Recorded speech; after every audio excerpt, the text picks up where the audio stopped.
تو سیدنا عثمان غنی رضی اللہ تعالیٰ کھڑے ہو گئے، کہا یا رسول اللہ صلی اللہ علیہ وسلم 100 اونٹ خرچے سمیت میری طرف سے۔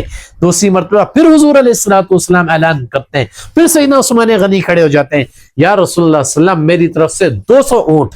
پھر تیسری مرتبہ اعلان کیا، پھر سیدنا عثمان غنی رضی اللہ تعالیٰ عنہ کھڑے ہو گئے، 300 اونٹ دیے۔ اس کے بعد گھر گئے، 10,000 دینار حضور علیہ السلام کی جولی میں لا کے ڈالے۔ راوی بیان کرتا ہے حضور علیہ السلام نے وہ تھیلی اٹھائی، ہاتھوں سے الٹ پلٹ کرنے لگے، مسکرا کے کہنے لگے عثمان اس کے علاوہ کوئی نفلی عبادت نہ کرے، اللہ نے اس کو بخشنے کے لیے چیزیں کافی کر دی ہیں کہ اللہ کی راہ میں اس طریقے کے اوپر لٹایا۔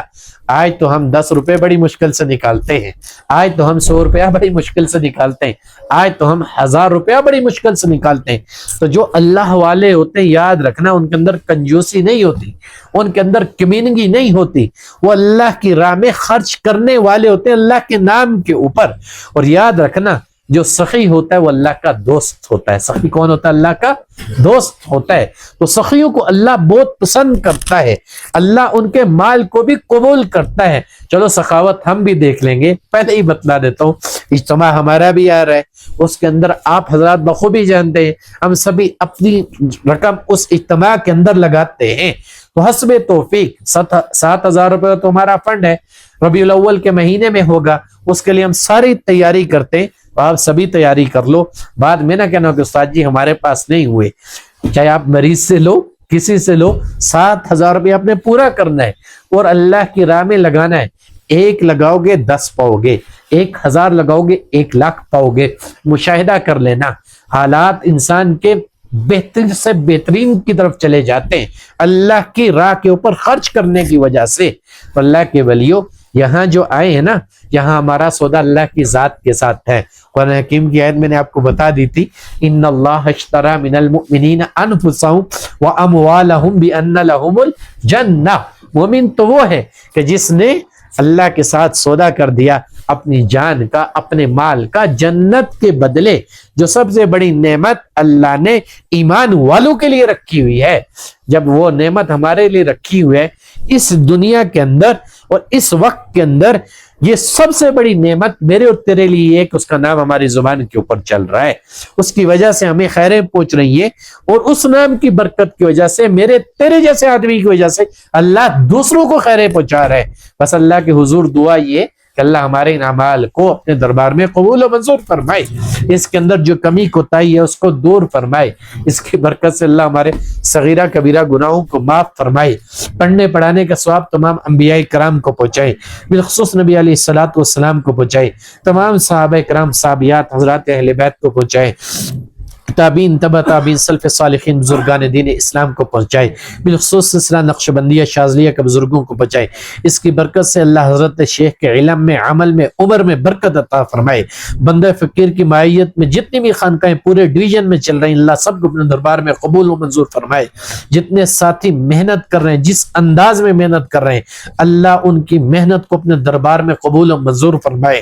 اللہ بہترین ان کو نعم البدل عطا کروائے، اور جو علاج معالجے کی غرض سے ہمارے پاس آتے ہیں اللہ ان کو شفا یاب فرمائے، جو پریشان حال آتے ہیں اللہ ان کی پریشانیوں کو دور فرمائے، جو بے روزگار آتے ہیں اللہ ان کو حق حلال کا روزگار عطا فرمائے، جن کی شادی کے معاملات میں رکاوٹیں اللہ دور فرمائے، جو پریشانی اللہ دور فرمائے، اور بالخصوص اللہ ملک فلسطین کے مسلمانوں کے اوپر رحم فرمائے، ہمارا پڑوسی ملک ایران اللہ اس کو کامیاب فرمائے، اللہ تمام مسلمانوں کو متحد ہونے کی توفیق عطا فرمائے، اللہ ملک پاکستان کی اندرونی اور بیرونی شرور سے حفاظت فرمائے، اللہ ہم سب کو صراط مستقیم کے اوپر چلنے کی توفیق عطا فرمائے، اللہ ہم سب کا خاتمہ بالخیر فرمائے، اللہ ہم سب کو عمل کی توفیق عطا فرمائے۔ پتنگان زندہ باد۔